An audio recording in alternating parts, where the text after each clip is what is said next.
Bom, para começar, eu sou o Marcos Demona, mestrando em Comunicação e Linguagens da Universidade Tuiuti do Paraná, aqui no Brasil, né? E eu sou roteirista e o Charlie Kaufman, né, ele é um roteirista de Hollywood muito conhecido, né? Já vou falar sobre os 3 filmes principais dele. E a gente tem aqui o Eduardo Coutinho, que é um documentarista brasileiro, já morreu, infelizmente. Ele é uma referência do documentário brasileiro, né? Ele trabalha muito com entrevistas, né? Basicamente entrevistando pessoas. E eu conectei esses 2 temas porque eles abordam para falar sobre os personagens, né, desses temas. Eu achei muito oportuna a apresentação de antes, né? Porque o Eduardo Coutinho ele fala justamente sobre os personagens, assim, ambos os... Eu estou tratando aqui de filmes justamente que não tem essa linguagem tabu, não tem esses personagens estereotipados, assim, essa linguagem maniqueísta. Eu não tenho nada contra esses filmes, gosto muito do Tarantino e tal, né? Mas eles abordam, assim, personagens de verdade, que eu digo, assim. Aí é uma confusão de termos, né? Mas, então, vamos começar aqui. Tá aqui. Né? Então, o Eduardo Coutinho, eu fiz eu analisei principalmente o último filme que ele fez, é um filme chamado Últimas Conversas, que é a tua que é maquiada, entende? E daí você quebra, aí ele fala um palavrão. Como é que vai quebrar? Eu realmente não sei. Eu perdi a ligação com o mundo que eu tinha, ou posso ter tido, daí ao fim. As outras pessoas eu podia amá-las enquanto pessoas ou como personagens, aí que está a questão, né? Com todos os truques que ela tem. Então, o que ele está falando aqui é que ele estava entrevistando jovens e ele dizia que os jovens eles vestiam um personagem, né? E não conseguiam se revelar normalmente como eles são de verdade. E aí a gente tem esse conceito de efeito câmera do Ismael Xavier, né? E ele está falando isso sobre justamente os filmes do Eduardo Coutinho, que o interesse dele se apoia no drama, na agonia do entrevistado, não no sentido de sofrimento e de competição, o desafio ao encarar o efeito câmera. Então a gente tem também a Joana Valério, que é uma psicóloga. Ela diz assim, que ela fala sobre esse conceito de máscaras sociais, né? Então ela fala assim, podemos entender as máscaras sociais como os papéis ou as personagens, aparece o termo outra vez, que desempenhamos em diferentes esferas da nossa vida e que são fundamentais para garantir a nossa adaptação social, né? Então, aqui ela usa esse termo máscaras sociais e o termo personagens. Eu não concordo, né? Eu e o Fernando Andache, que foi um professor que a gente teve lá na Tuiuti e que ele estuda bastante o Eduardo Coutinho e ele discorda que as pessoas, que na medida que se liga à câmera, o Coutinho afirma que a gente assume personagens. Já o Fernando Andache diz que não, que é justamente esse conceito de máscaras sociais, que a gente se comporta de formas diferentes em situações diferentes, né? Então aqui, né, aliás, a gente está aqui, todos nós, diante do efeito câmera, né? Estamos todos sendo filmados. Mas então é isso, a gente está com a nossa família, nos comportamos de um jeito, durante o nosso trabalho, de outro jeito. E com as mesmas colegas de trabalho na festa da empresa é outra coisa, né? Então são máscaras diferentes. E aí o Fernando Andache, ele tem essa definição de autêntico, que é o que estaria além das aparências e das palavras, os índices que o corpo produz, sem a nossa vontade ou censura, e tem o poder de revelar a alma da pessoa. Então é isso justamente que o Eduardo Coutinho tenta fazer, né, de quebrar esse personagem e revelar as pessoas autênticas, né? E a gente vai ver aqui, ó, no próximo slide, aqui são imagens desse filme do Eduardo Coutinho, né, desse último filme. Então são jovens, adolescentes, aqui a menina lendo o próprio diário, aqui é o Eduardo Coutinho que está lendo o diário dela, e ela está com vergonha. Veja o índice, né? Ele trabalha muito com a semiótica persiana, né? E aqui ela está com vergonha. Aqui também podemos ver uma outra expressão, ela aqui com a boca contraída, com os ombros contraídos, né? Aí aqui a gente tem a Rafaela, vejam o pé dela, infelizmente não tem o movimento, mas ela está balançando o pé, fazendo aquele movimento de balançar o pé, porque ela está nervosa. Aqui ela está se lembrando de uma situação que o padrasto dela abusou dela, então ela está chorando. Mais para frente, ela está conversando sobre o namorado dela, e ela está sorrindo, um sorriso espontâneo. Então vejam a diferença de expressão que elas têm. Aqui o Breno, aqui ele dá um sorriso bem espontâneo, olhando para trás, né? Aqui ele está mais na dúvida, né? Tem uma expressão diferente, de nervosismo talvez, e aqui ele está chorando e escondendo o rosto. Pamela Luana, aqui eu peguei essa primeira imagem porque quando ela entrou, o Coutinho fez uma observação que ela é estilosa, né? Por causa da vestimenta dela, então ela tem essa bandana e essa calça rasgada, né? Isso corresponde a uma definição de personagem do Andache, que é um personagem pitoresco, que a gente vai entrar mais tarde. Aí aqui ela está chorando, ela se lembra que sofreu bullying na escola, e aqui ela rindo também. Então, os corpos, eles produzem esses índices, né, que correspondem às emoções. Então, por isso que o Andache afirma, e eu concordo com ele, que essas pessoas, elas não são personagens, elas são elas mesmas diante da câmera. Indo para frente, ele tem, então, a definição de personagem segundo Fernando Andache. Ele tem essas 3 definições. Primeiro, seres imaginários do universo da ficção literária, novela ou cinema. Personagens de cinema, novela, né, de ficção. Então, os personagens do Eduardo Coutinho, eles não correspondem, não são isso. Alguém da esfera política, financeira ou artística, uma pessoa de lugar de destaque no universo da informação midiática. Também não é isso que acontece. Claro que o Coutinho já entrevistou centenas de pessoas, então talvez uma ou outra seja um pouco mais famosa, né, mais importante, mas também não é exatamente isso que acontece. E pessoa que atrai poderosamente a atenção por suas atitudes, estilo discursivo ou de vestuário, o chamado pitoresco, que é o exemplo da última menina que eu mostrei. E também, né, se ele já entrevistou várias pessoas, uma ou outra acaba sendo pitoresca, mas a grande maioria não é. Nada disso. Por isso, o Fernando Andache afirma que as pessoas entrevistadas pelo Eduardo Coutinho não são personagens. E agora vamos entrar aqui nos personagens do Charlie Kaufman, né, que são personagens de ficção, né? Então ele diz assim, né, num depoimento: eu me vejo nessa relação de puxa e empurra com meus desejos opostos, que é uma grande parte do que os personagens são e que os personagens fazem na vida real. Nos filmes, os personagens deveriam agir como pessoas na vida real, né? Então é justamente o oposto, né, dessa linguagem tabu que a Catarina falou, né? Ele procura, na medida do possível, que os personagens sejam pessoas reais. Aí a gente tem uma profusão de termos que eu proponho para a gente discutir depois, né? Então, são os 3 filmes mais conhecidos dele, né? Eu Quero Ser John Malkovich, Adaptação e Brilho Eterno de uma Mente Sem Lembranças, né? Então, na primeira definição, seres imaginários da ficção, os personagens se encaixam. Aí aqui vamos à segunda definição. Alguém da esfera política, financeira ou artística. Nesse filme, Quero Ser John Malkovich, a gente tem o próprio John Malkovich como personagem, fazendo o papel dele mesmo. O mesmo caso do Charlie Sheen. Aí é o seguinte, então, ok, e o status de atores famosos de Hollywood é importante para o filme.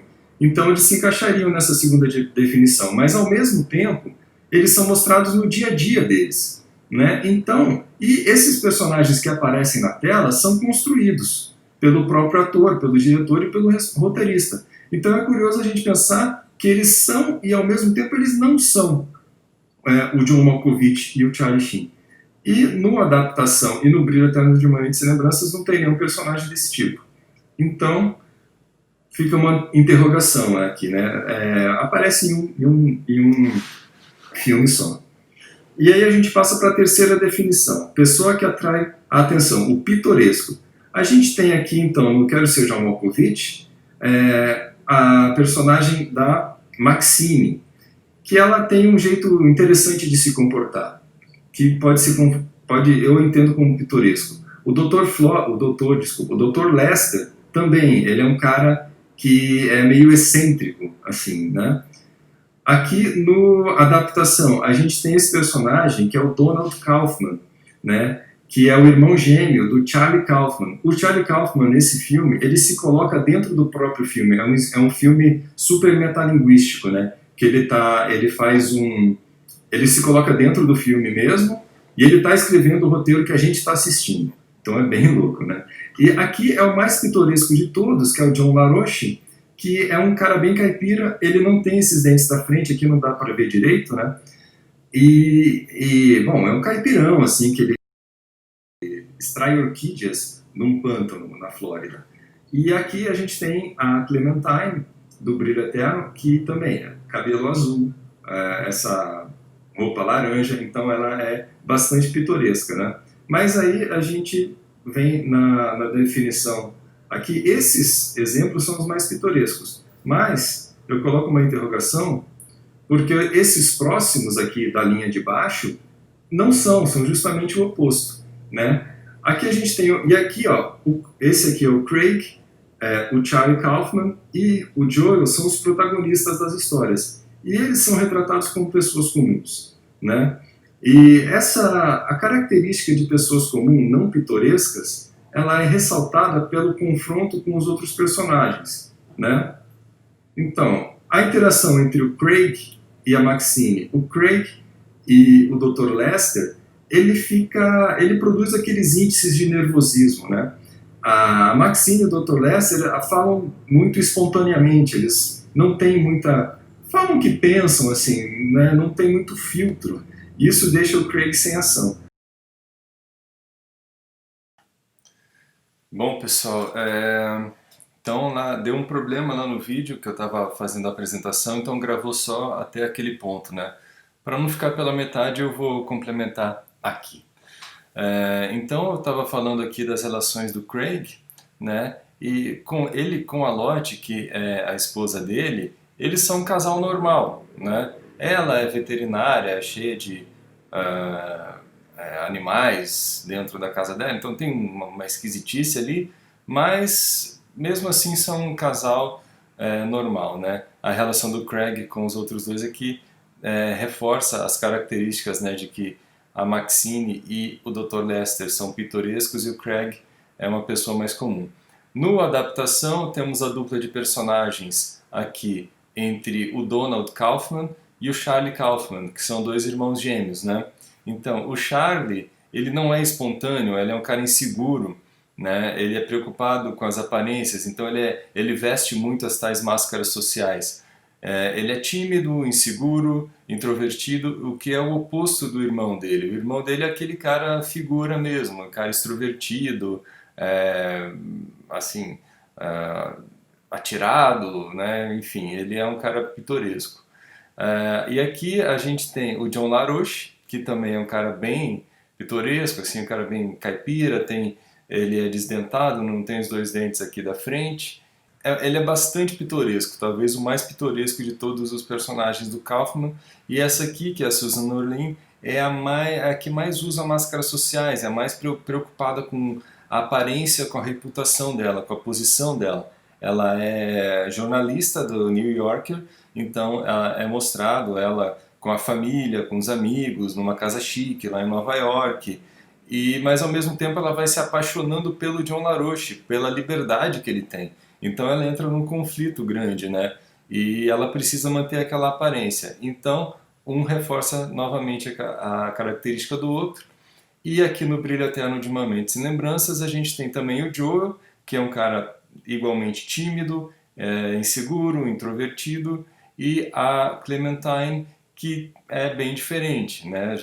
Pelo visual dela já dá para perceber, ela fala o que pensa, e ela demonstra, além das qualidades dela, né, de ser espontânea, ela também demonstra os defeitos dela. Então eu acho que esse é o personagem mais assim, na definição de autêntico, de humano, de uma pessoa que a gente encontra também no nosso dia a dia, mais até que os outros aqui, né? Porque os outros não revelam muito as suas falhas, as suas vulnerabilidades, a Clementine sim. Passando para frente, a gente passa para essa definição de autênticos e espontâneos. Então vamos lá, o autêntico, de acordo com Jeffrey Alexander, é uma pessoa que parece agir sem artifício, né? Presta atenção aqui, sem artifício, sem autoconsciência, sem referência a algum plano ou texto minuciosamente pensado antes, sem preocupação em manipular o contexto de suas ações e sem preocupação com a ação do público ou seus efeitos. Então, é aquela pessoa que não está muito aí para julgamentos, né? Que não liga muito para o que as pessoas vão falar delas e sem artifício. Espontâneo, alguém que faz por si mesmo, sem ser excitado ou constrangido por outrem. Voluntário, ou seja, quando você faz uma doação para alguma causa social, espontâneo, você não faz...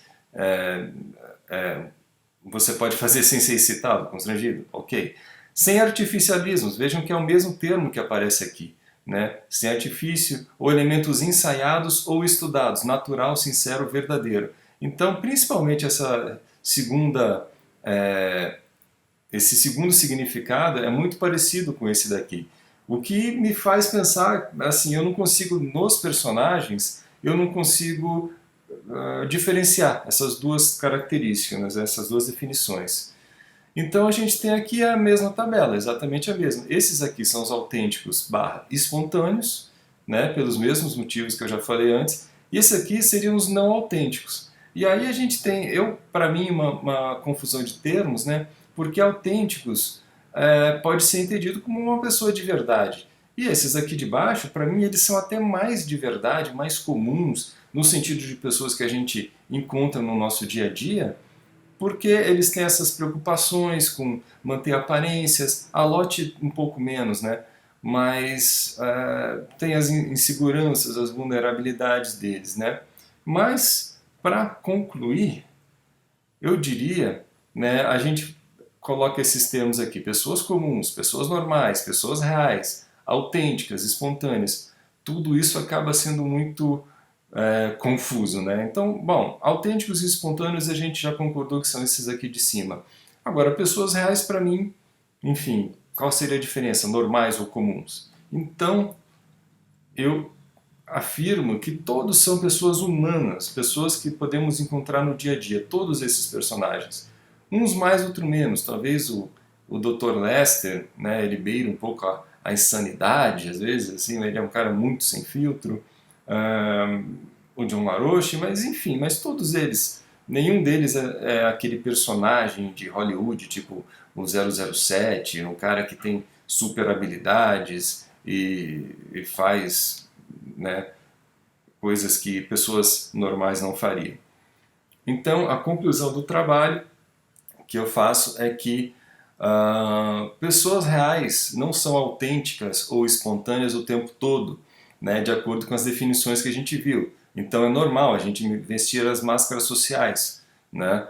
Tem pessoas que só são autênticas em situações muito íntimas, com amigos, né, ou só sozinho dentro de casa, né? É normal vestirmos máscaras sociais em diferentes situações, né? Que é o que acontece. A gente diante de uma câmera, como como as pessoas entrevistadas pelo Eduardo Coutinho, vestem máscaras sociais. Diante dos amigos é outra coisa. Quando a gente está diante de crianças, principalmente diante de crianças pequenas, a gente veste uma máscara social muito evidente. A gente se comporta de uma maneira muito diferente para ser entendido entre elas. Então, vestir máscaras sociais é diferente de criar personagens, né? Até durante a apresentação do trabalho, durante perguntas que foram feitas depois, eu percebi isso, né? Eu dei o exemplo seguinte: quem cria personagens são atores, né? Então, atores criam personagens que têm personalidades totalmente diferentes da que eles têm, da que nós temos. Então, quando nós estamos diante de uma câmera, somos nós diante de uma câmera. O Marcos diante de uma câmera é o Marcos diante de uma câmera, assim como o Marcos com a sua família é o Marcos com a sua família. O Marcos diante de uma criança é o Marcos diante de uma criança, não é uma outra pessoa, né? Agora, isso é muito menos do que criar um personagem, né? Quando se cria um personagem, quando um ator vai criar um personagem, por exemplo, um ator, o Wagner Moura, quando ele cria um personagem, quando ele cria o Capitão Nascimento, ele não é o Wagner Moura, ele é o Capitão Nascimento, com as mesmas máscaras sociais de todas as situações, né? É o Capitão Nascimento com a família, o Capitão Nascimento dando um treinamento, é o Capitão Nascimento diante de um político que ele lida ali, né? Então é muito diferente criar máscaras sociais do que criar personagens, né? E o fato de vestirem máscaras sociais torna as pessoas, os personagens, muito mais humanos, né? As pessoas, me referindo às pessoas entrevistadas pelo Eduardo Coutinho, e os personagens eu me refiro aos personagens de ficção criados pelo Charlie Kaufman, né? Alguns deles a gente viu ali que não vestem tanto essas máscaras sociais, né, que são os chamados autênticos, e os outros, aqueles que eu apresentei na linha de baixo da tabela, vestem essas máscaras sociais, eles criam simulacros, eles tentam passar aparências. Mas isso, para mim, os torna ainda mais humanos, né? O que para mim é uma certa confusão, né? Então, eles são humanos, mas de acordo com aquela definição, eles não seriam autênticos. Bom, eu acho que é isso aí. Aí, o último slide aqui, obrigado. Eu agradeci as pessoas lá que viram a minha apresentação e também agradeço a você que viu até o final desse vídeo. É isso aí, muito obrigado e até a próxima.